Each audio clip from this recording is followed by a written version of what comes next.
कहानी की शुरुआत होती है टार्स लमोर नाम के प्रिजन कॉलोनी से, जहां अलग अलग प्लैनेट्स के क्रिएचर को कैद करके रखा जाता था। उन कैदियों से वो वहां क्रिस्टल माइनिंग का काम करवाते थे और उन कैदियों पे नजर रखने के लिए वहां बहुत तरह के रोबोट्स रखे हुए थे जो उन्हें कहीं भागने नहीं देते थे। वहां के सारे कैदी अलग अलग प्रजाति के थे, इसलिए वो एक दूसरे की लैंग्वेज भी नहीं समझ सकते थे। वहां डेल नाम का एक लड़का था जो हमेशा वहां से भागने की फिराक में रहता था। सारे रोबोट्स का हेड ड्रेडनॉक नाम का रोबो था। वो डेल से पूछ रहा था कि उसने जीरो फ्यूजिटिव को देखा क्या, वो उनके प्रिजन से भाग गया है। और वो डेल को टॉर्चर करके पूछने लगता है। दूर खड़ा जीरो ये सब देख रहा था। वो जाके पावर सोर्स को डिस्ट्रॉय कर देता है, जिससे ड्रेडनॉक की नजर उसकी तरफ हो जाती है और डेल वहां से भाग पाता है। उसका पीछा वहां के रोबोट्स कर रहे थे और वो भागता जा रहा था। वो वहां काम करने वाली एक गाड़ी चुरा लेता है और वहां से भागने लगता है। इतने दिनों बाद उसे भागने का मौका मिला था। वो किसी तरह भी इस कैद से बस आजाद होना चाहता था, पर उसकी सारी हरकतें वहां का हेड डिवाइनर देख रहा था। वो सारे पावर्स को कट कर देता है, जिसकी वजह से वहां की ग्रेविटेशनल फोर्स कुछ ज्यादा ही हो जाती है। डेल अपने मकसद के बस कुछ ही दूर था, पर ग्रेविटी की वजह से वो वापस से वहीं गिर जाता है। आगे हम देखते हैं वहां की हेड डिवाइनर की बेटी ग्वेन और ड्रेडनॉक को, जो काइजर नाम के प्लैनेट के एक आदमी से मिल रहे थे। वो आदमी अपने प्लैनेट के क्रिमिनल्स को उन्हें बेच देता था ताकि वो उनसे माइनिंग करवा सके, पर इस बार वो एक बहुत छोटी स्पीसीज को लेके आया था। ग्वेन उससे कहती है कि अगर अगली बार उसने किसी यंग को यहाँ लेकर आया तो वो उसे माइनिंग पे लगा देगी। ड्रेडनॉक ग्वेन से कहता है तुम्हारे पिता तुम्हारी इस हरकत से खुश नहीं होंगे। डिवाइनर ग्वेन को फ्यूजिटिव जीरो का पता लगाने को कहता है। वो कहते हैं कि डेल उसके साथ मिलकर काम कर रहा है, तुम पता लगाओ कि फ्यूजिटिव जीरो कहाँ है, नहीं तो फिर ड्रेडनॉक अपने तरीके से पता करेगा। ग्वेन उससे कहती है इसकी जरूरत नहीं पड़ेगी, बस उसे थोड़ा टाइम चाहिए, और वो वहां से निकल जाती है। ग्वेन के वहां से जाने के बाद ड्रेडनॉक डिवाइनर से कहता है कि आप ग्वेन से हमारे मिशन की सच्चाई क्यों छुपा रहे हैं। डिवाइनर उससे कहता है कि अभी वो रेडी नहीं है हमारे मिशन के लिए, इसलिए उसे अभी नहीं पता चलना चाहिए कि हम यहाँ माइंस में क्या खोज रहे हैं। जब सही समय आएगा तो वो उसे बता देगा कि ये मिशन उनके लोगों के लिए कितनी जरूरी है। डेल अभी भी अपने प्रिजन से भागने की कोशिश कर रहा था, तभी उसे वहाँ किसी की आवाज सुनाई देती है। वो उससे कह रहा था कि तुम कभी हार नहीं मानने वालों में से हो। उसे पता नहीं चल रहा था कि कौन है जो उसकी लैंग्वेज में उससे बात कर रहा है। तभी वहाँ के रोबोट्स आकर उसे कहीं लेकर जाने लगते हैं। वो उसे ग्वेन के पास लेकर जाते हैं। ग्वेन उससे फ्यूजिटिव जीरो के बारे में पूछती है, पर वो कहता है कि उसे कुछ भी नहीं पता कि फ्यूजिटिव जीरो कौन है। ग्वेन उसे एक दिन का टाइम देती है उसे ढूंढने के लिए, उसके बाद वो उसे ड्रेडनॉक से नहीं बचा पाएगी। ग्वेन उसे बताती है कि fugitive zero last time north west क्रैवैश में देखा गया था, इसलिए वो अपनी खोज वहां से शुरू करे, उसे आसानी होगी। डेल कहता है पर वो जगह तो माइनिंग के बहुत नीचे कोर में है, वो कैसे कर पाएगा, पर ग्वेन अब कुछ नहीं कर सकती थी। डेल बाकी सभी माइनर्स के साथ वहां नीचे जाने लगता है। लिफ्ट में वो सेफ्टी वीडियोस देखता है कि कैसे वहां के खतरों से बचकर वहां काम किया जाता है। सेफ्टी के लिए दो लोग अपने पैरों को एक दूसरे से बांध लेते हैं। डेल का पैर एक बड़े से एलियन के साथ बन जाता है। वो अब नीचे पहुंच चुका था। उसके पैर से बंधा वो बड़ा एलियन देखता है कि वो काम नहीं कर रहा है। वो उसे उसकी माइनिंग गन देता है और वहां से जाने लगता है। डेल उसे एक पत्थर फेंक कर मारता है, जिससे वो बहुत गुस्सा हो जाता है। वो डेल की तरफ बढ़ता है। डेल माइनिंग गन उठा लेता है, पर वो गिर जाता है और उसकी गन चलने की वजह से वहां के पत्थर टूटने लगते हैं। वो बड़ा एलियन उसे पत्थर में दबने से बचाता है। तभी वो देखता है उन पत्थरों के पीछे एक बड़ा सा शिप पड़ा हुआ है। वो दोनों उसके अंदर जाते हैं। पूरी स्पेसशिप खाली पड़ी थी। वो एलियन वहां के एक बटन को दबा देता है, जिससे वहां की लाइटें चलने लगती है।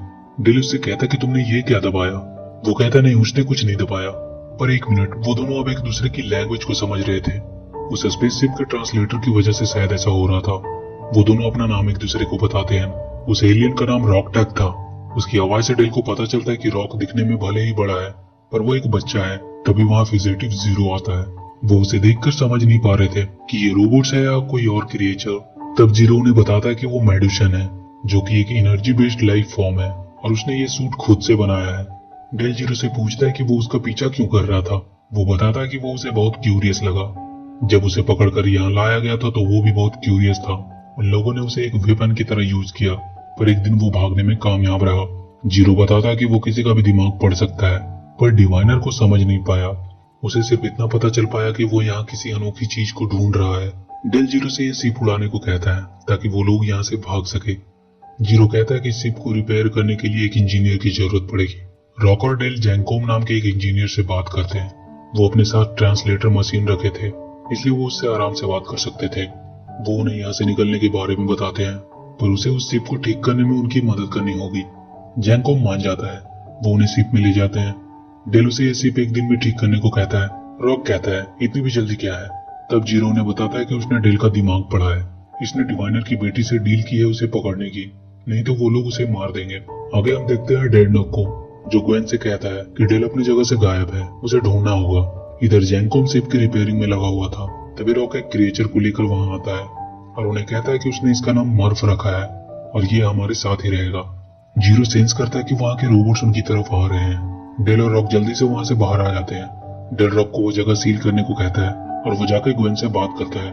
ग्वेन उससे पूछती है कि वो उनसे क्या छुपा रहा है। डेल कहता है कुछ भी तो नहीं।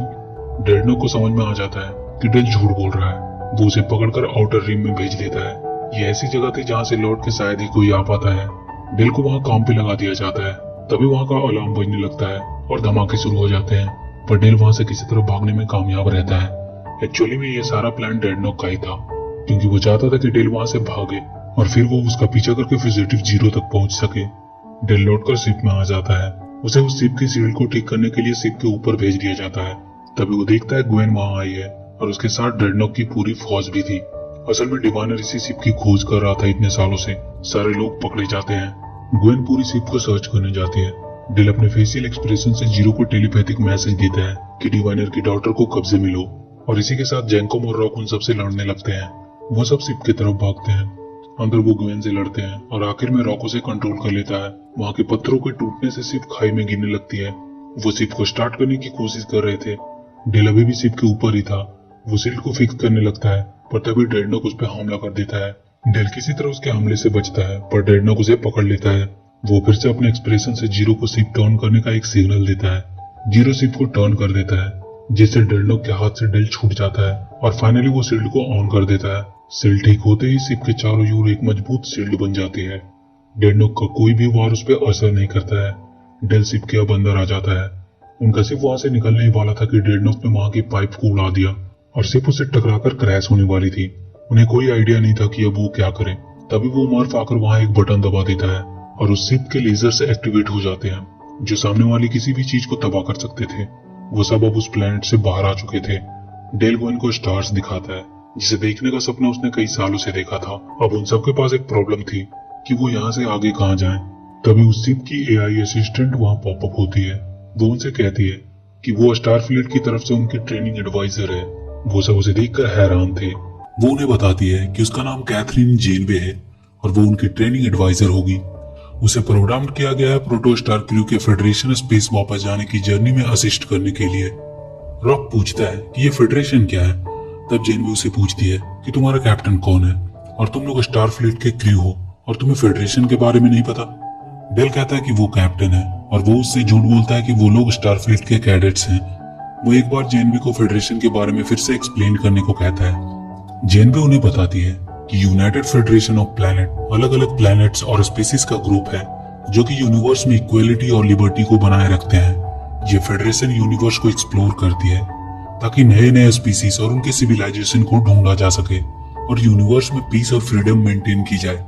जेनवे डेल से पूछती है कि कहाँ जाना चाहोगे आप। डेल मैप में एक जगह पॉइंट करके कहता है कि उन्हें वहां जाना है। जेनवे उसे वार्न करना चाहती थी, पर डेल कहता है वहां जाने का मैप सेट करो। जेनवे को कैप्टन की बात माननी पड़ती है।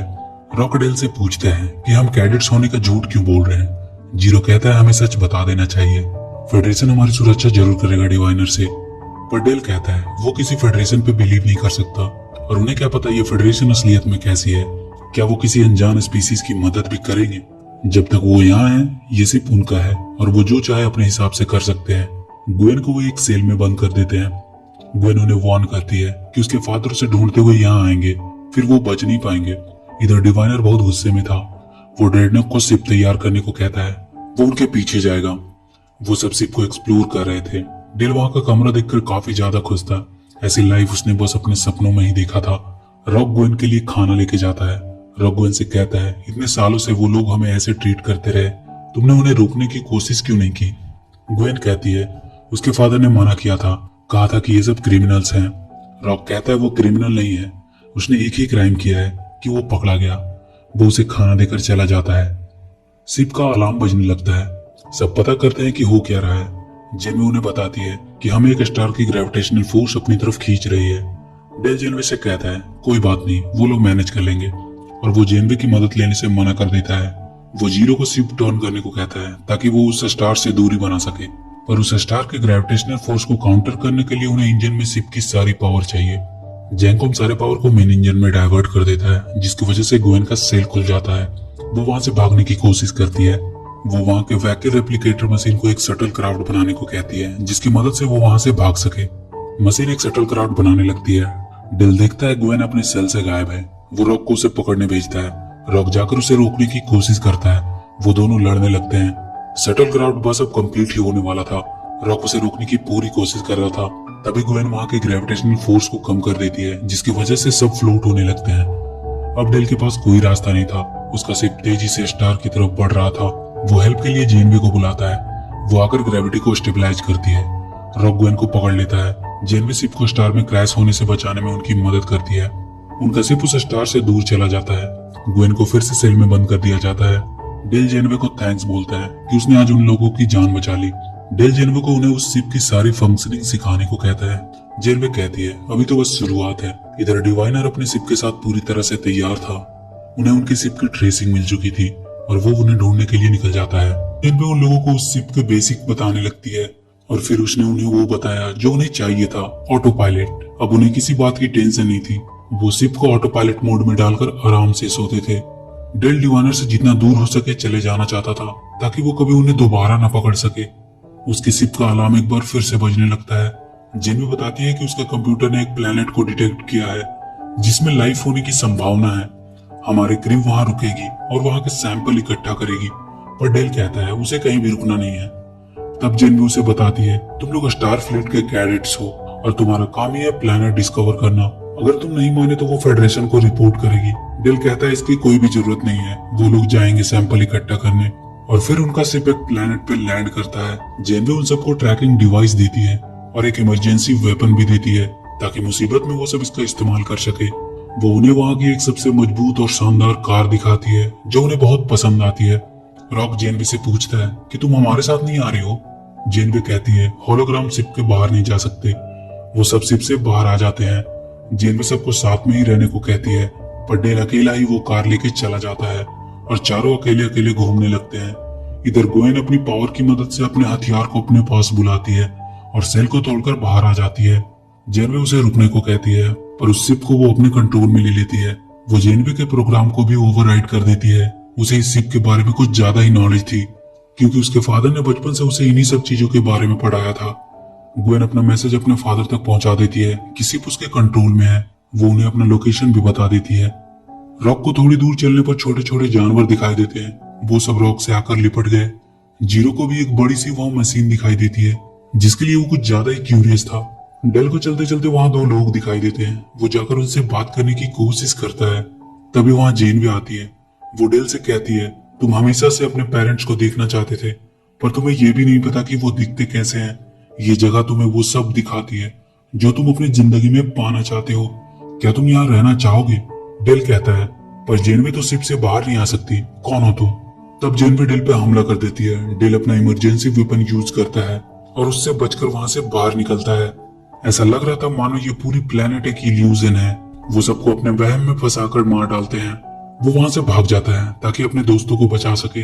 ग्वेन शिप को टेक ऑफ करने वाली थी, पर उस प्लेनेट के वो खतरनाक पौधे शिप को जकड़ लेते हैं जिसकी वजह से वो शिप उड़ नहीं पाता है। जीरो भी उनके वहम में फंसने वाला था। तभी डेल आकर उसे वहां से बचाकर ले जाता है।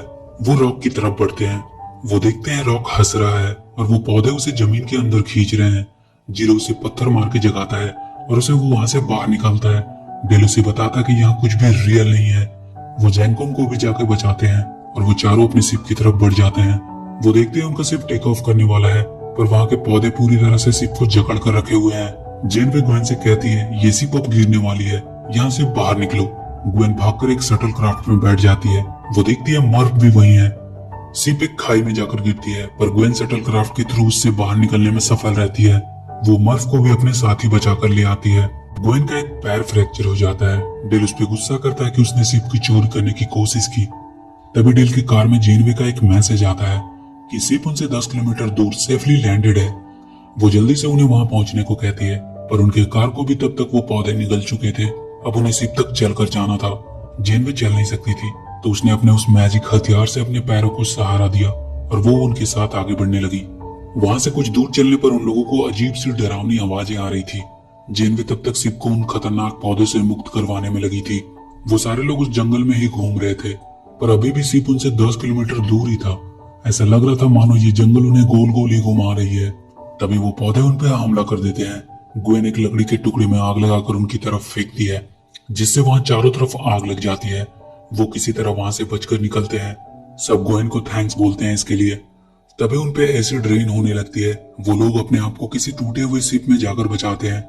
वो सब बैठकर डिस्कस कर रहे थे कि उन्होंने उस प्लेनेट में अपने इल्यूजन में क्या देखा, पर डेल किसी से नहीं बता रहा था कि उसने क्या देखा। जीरो कहता है कि इसने अपने पेरेंट्स को देखा। डेल वहां से उठकर चला जाता है। ग्वेन उसके पास जाती है। वो डेल को आज के लिए सॉरी बोलती है। डेल उसे स्टार्स दिखाता है। तब डेल को आइडिया आता है कि स्टार्स फिक्स होते हैं, ये अपनी जगह नहीं बदलते।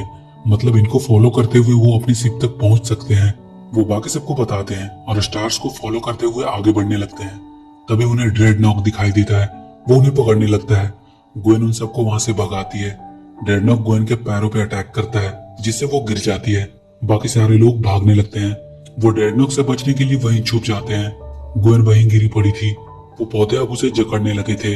तभी उसे डिवाइनर दिखाई देता है, जो उस शिप की तरफ बढ़ रहा था। ग्वेन अपने फादर से उसे बचाने को कहती है, पर ग्वेन से ज्यादा जरूरी उसके लिए वो शिप थी।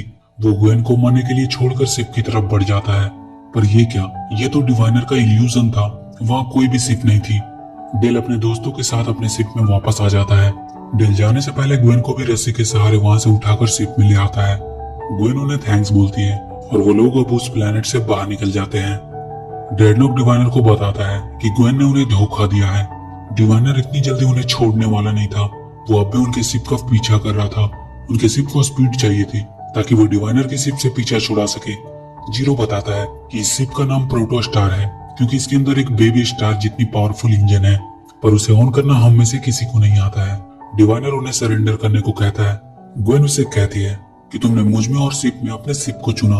अब वो उसे दिखाएगी कि वो क्या कर सकती है, और वो प्रोटो स्टार इंजन को ऑन कर देती है, जिसकी वजह से उनकी स्पीड कई गुना तेज हो जाती है और वो डिवाइनर की नजरों से बहुत दूर चले जाते हैं। वो लोग अभी यूनिवर्स में बहुत दूर आ चुके थे। प्रोटो स्टार इंजन भी अब बंद हो गया था। जेनवे मैप को देखकर शॉक में थी। वो लोग 4000 लाइट ईयर आगे आ चुके थे। इतना फास्ट कोई स्टारशिप कैसे हो सकता है? जैंकोम, रॉक और जीरो डेल से कहते हैं कि उन्हें फेडरेशन के पास वापस चले जाना चाहिए। वो लोग ऐसे ही यूनिवर्स में कब तक फ्लोट करते रहेंगे? डेल कहता है, क्या पता वो लोग हमें अरेस्ट कर लें, पर वो लोग कह रहे थे कि शायद वो हमारी मदद कर सकते हैं। डेल कहता है इसके लिए सबकी सहमति की जरूरत होगी, यहाँ तक कि मर्फ की भी सहमति होनी चाहिए। वो सब मर्फ को ढूंढने लगते हैं। मर्फ एक बहुत ही बर्फीली पहाड़ियों के ऊपर ठंड से कांप रहा था। जैंकोम एक केबिन खोलकर देखता है, मर्फ वही था। पर यह जगह है क्या चीज? यहाँ सब कुछ इतना रियल कैसे है? वो जेनवे से पूछते हैं। वो उन्हें बताती है कि ये होलोग्राफिक सिमुलेशन रूम है। इसमें हजारों यूनिक प्रोग्राम है। तुम इसमें वो सब चीजें फील कर सकते हो, मानो सब कुछ सच में रियल हो। जेनवे उन्हें स्काई डाइविंग का एक्सपीरियंस करवाती है। वो उन्हें और भी तरह तरह के रियल गेम्स के भी एक्सपीरियंस करवाती है। डेल एक कोबायाशी मोरू नाम के ऑप्शन के बारे में जेनवे से पूछता है। वो उसे बताती है कि ये एक एडवांस ट्रेनिंग मॉड्यूल है जो कि बेस्ट कैप्टन का टेस्ट लेती है। रॉक देखता है मर्फ वहां रखे फोटोन ग्रेनेड्स को खा रहा है। वो उसे रोकने की कोशिश करता है, पर तब तक वो सारा खा चुका था। जीरो ग्वेन से जाकर पूछता है कि तुम इतनी सैड क्यों हो? ग्वेन उसे बताती है कि जो उसके फादर ने उसके साथ किया उसे समझ नहीं आ रहा कि उन्होंने ऐसा क्यों किया। कैसे कोई एक स्टारशिप के बदले अपनी बेटी को छोड़ सकता है? वो बहुत अकेला महसूस कर रही है। जीरो उसे समझाता है कि वो भी एक वक्त बहुत अकेला महसूस करता था जब उसके फादर ने उसे पकड़ा था, पर उसके बाद वो अपने दोस्तों से मिला और उसने जीने का नया पर्पस ढूंढ लिया। वैसे ही तुम्हें भी जरूर कोई नया पर्पस मिल जाएगा उन लोगों के साथ रहकर। अब हमें 17 साल पहले का सीन दिखाया जाता है, जहाँ ड्रेडनॉक डिवाइनर से कह रहा था कि आप दिन पर दिन कमजोर होते जा रहे हैं। अब उसे नहीं लगता कि वो लोग उस प्रोटो स्टार को ढूंढ पाएंगे। डिवाइनर कहता है कि वो अपनी प्रजाति में अकेला ही बचा है और वो ऐसे ही इसे खत्म नहीं होने देगा। वो ड्रेडनॉक को अपने खून से उसे एक अपनी संतान बनाने को कहता है और तब जाकर ग्वेन उस दुनिया में आती है। डेल उस टेस्ट को ट्राई करना चाहता था ताकि वो भी सबको प्रूव कर सके कि वो कितना अच्छा कैप्टन है। कंप्यूटर उसे उसके टेस्ट में बाकी एक्सपर्ट क्रू को उसके साथ ऐड कर देता है। डेल को अपने शिप को चारों तरफ से घिरे हुए दुश्मनों से बचाना था, पर डेल इस टेस्ट में बुरी तरह फेल होता है। उसका स्कोर बहुत बुरा रहा। ग्वेन और जीरो जाकर प्रोटोस्टार का इंजन देखते हैं। ग्वेन कहती है कि उसके फादर को ऐसी पावरफुल इंजन वाली शिप क्यों चाहिए। वो दोनों जाकर जेनवे से पूछते हैं कि शिप के खोने से पहले इसका पर्पस क्या था, पर जेनवे को इसके बारे में कोई जानकारी नहीं थी। ऐसा लग रहा था कि उसके डाटा को वहां से हटा दिया गया है। तभी रॉक वहां आता है और जीरो से पूछता है कि क्या हो अगर कोई फोटोन ग्रेनेड खा ले। जीरो कहता है वो ब्लास्ट होकर गामा रेज में बदल जाएगा। रॉक भागता हुआ मर्फ के पास पहुंचता है। वो देख रहा था कि कहीं मर्फ भी ब्लास्ट ना हो जाए, पर मर्फ पे उसका कोई असर नहीं हुआ। वो सही सलामत था। ग्वेन जेनवे के हिडन डेटा को ढूंढने की कोशिश कर रही थी। वो उसके डेटा को रिकवर कर लेती है। तब जेनवे को पता चलता है कि ये उसका पहला मिशन नहीं है, पर वो डेटा अभी भी पूरी नहीं थी। डेल और उसके दोस्तों को तब तक उस शिप की एक खास बात पता चल गई थी। उन लोगों को वहाँ ट्रांसपोर्टेशन रूम मिलता है, जिसके थ्रू वो किसी भी चीज को वो वहाँ से टेलीपोर्ट करके दूसरी जगह भेज सकते थे। वो लिविंग सब्जेक्ट पे इसका टेस्ट करना चाहते थे। इसके लिए उन लोगों ने मर्फ को चुना और उनका ये टेस्ट बिल्कुल सक्सेसफुल रहा। उन्हें बाहर से किसी की मदद मांगने का मैसेज आया। वो कह रहे थे कि उसे अर्जेंट ट्रांसपोर्ट की जरूरत है। डेल इसे पहचानता था। इसका नाम डेमन नैंडी था, जिसने डेल को पाल पोस कर बड़ा किया था। वो लोग टेलीपोर्ट होकर नैंडी के शिप में पहुंचते हैं। नैंडी उसे गले लगा लेती है और कहती है कि उसने उसे कई सालों तक ढूंढा। वो उन लोगों को डेल का कमरा दिखाती है। ग्वेन को वहाँ एक क्लोकिंग डिवाइस मिलता है, जिसकी मदद से वो अपने शिप को इनविजिबल बना सकते हैं। अगर ये उन लोगों को मिल गई तो वो लोग कभी भी डिवाइनर की पकड़ में नहीं आ पाएंगे। नैंडी डेल से एक डील करती है कि वो उन्हें वो क्लोकिंग डिवाइस दे देगी, पर इसके बदले में उन्हें उसकी थोड़ी मदद करनी होगी। वो उसे एक प्लेनेट के बारे में बताती है जहाँ अभी तक कोई भी एलियन नहीं गया है। वो चाहती है कि वो लोग वहां से रेमेलाइट क्रिस्टल लाने में नैंडी की मदद करे। उसे वहां की सिर्फ एक क्रिस्टल चाहिए। डेल किसी तरह अपने बाकी सभी दोस्तों को मना लेता है। जेनवे उसे जाने से पहले वार्न भी करती है। वो सब उस प्लेनेट पे पहुंच जाते हैं। वहां की जमीनें हिलने लगती है। ऐसा लग रहा था जैसे कोई रेत का तूफान आया हो। वो लोग अपने आप को सरेंडर करने का मैसेज उन्हें देते हैं। तब जाकर वो तूफान थमता है। उन्हें आगे बढ़ने का रास्ता दिखाया जाता है। वो सब उस सुरंग की तरफ बढ़ते हैं। वो अंदर ही अंदर चले जा रहे थे। वहां वो सब एक बहुत गहरी सुरंग में गिर जाते हैं। नीचे उन्हें बहुत से रेमालाइट क्रिस्टल चमकते हुए दिखाई देते हैं। एक चमकती हुई रूह भी उन्हें दिखाई देती है। वो उन्हें कुछ बताना चाह रहे थे। तभी नैंडी एक क्रिस्टल को लेकर भागने लगती है। वो जगह टूटने लगती है। सब वहां से बाहर की तरफ भागते हैं। डेल नैंडी को रोकने की कोशिश करता है कि वो ऐसा नहीं कर सकती। तभी डेल को पता चलता है कि नैंडी ने ही उसे डिवाइनर के पास बेचा था और नैंडी अपने शिप पे बैठकर वहां से चली जाती है। वो सब भी टेलीपोर्ट होकर अपने शिप में आ जाते हैं।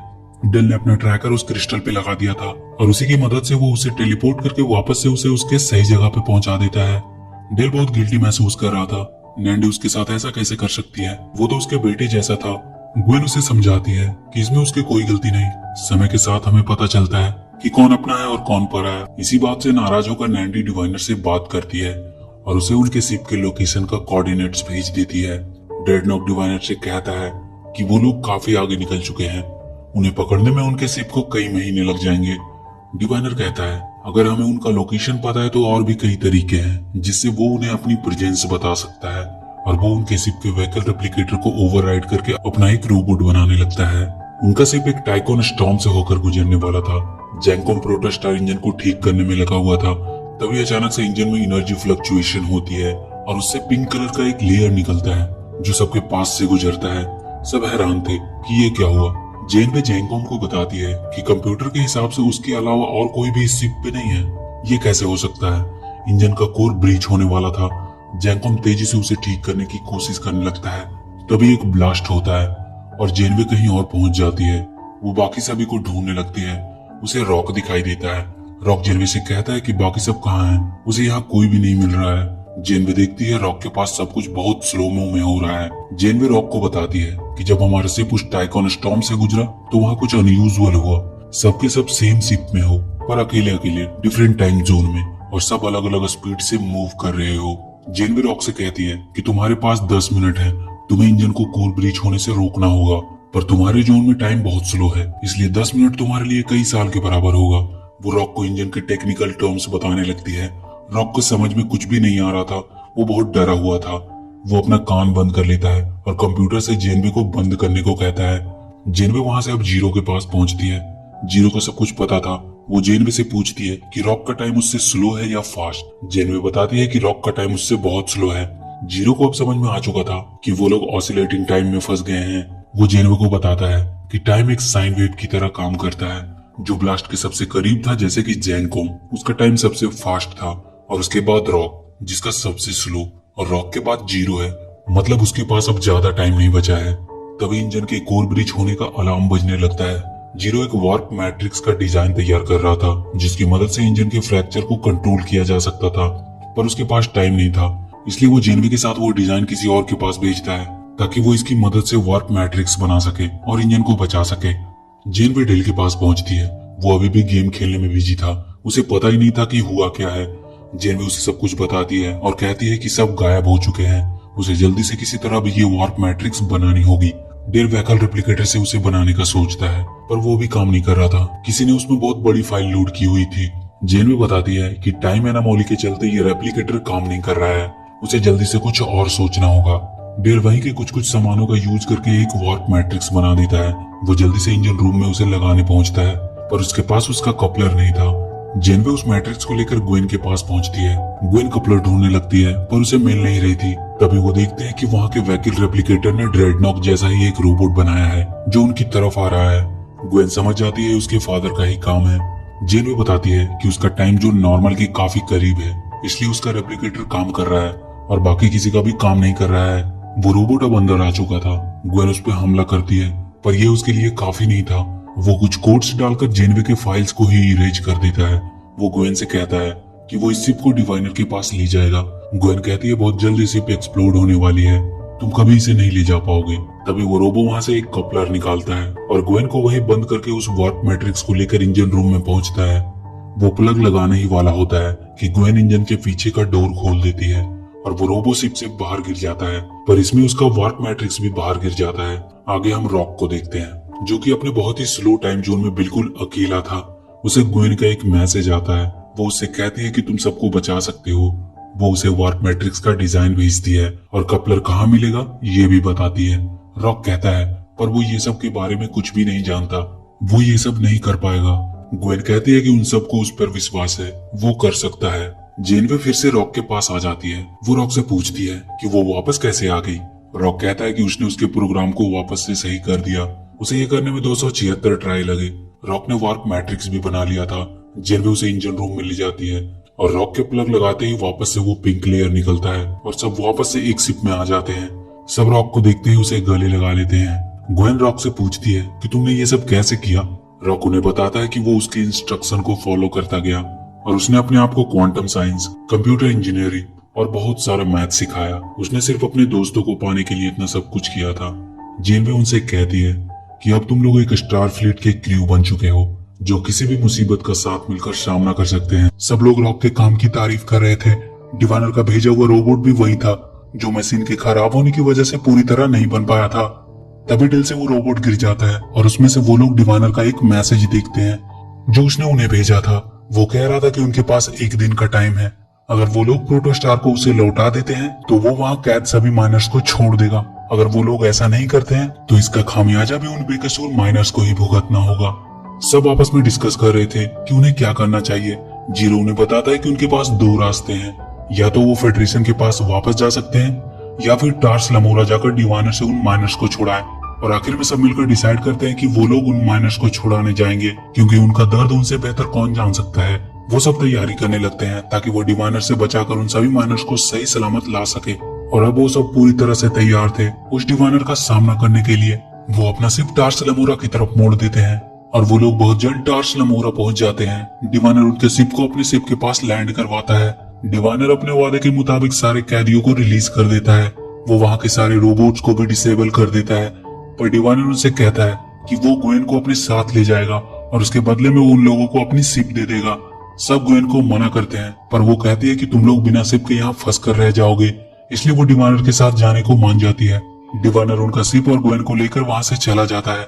वो प्रोटोस्टार के कमांड को अपने कब्जे में ले लेता है, पर जाते जाते वो अपने शिप के पावर जनरेटर को डिस्ट्रॉय कर देता है, जिसकी वजह से वहाँ का एटमॉस्फेरिक सेल डिसेबल हो जाता है और ग्रेविटी वहाँ खत्म हो जाती है। सारे लोग ऊपर फ्लोट करने लगते हैं। सब एक दूसरे को बचाने की कोशिश करते हैं। डिवाइनर ड्रेडनॉक को फेडरेशन की तरफ शिप को जल्दी ले जाने को कहता है।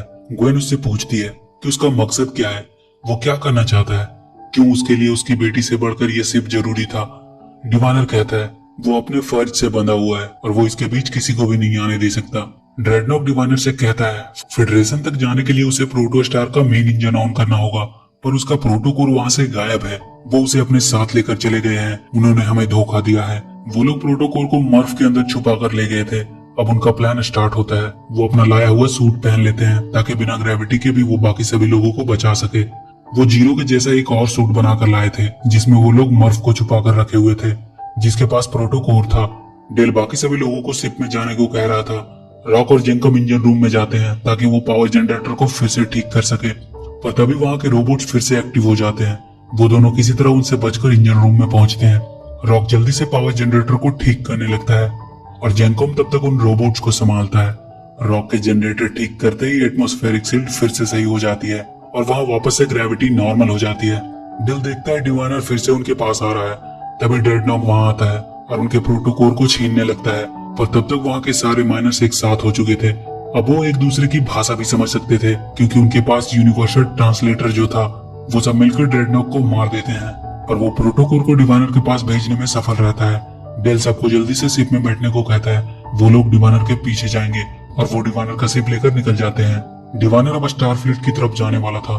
तब तक वो देखता है ग्वेन वापस से जेनवे को सही कर देती है और इस बार वो उसे अपग्रेड भी कर देती है।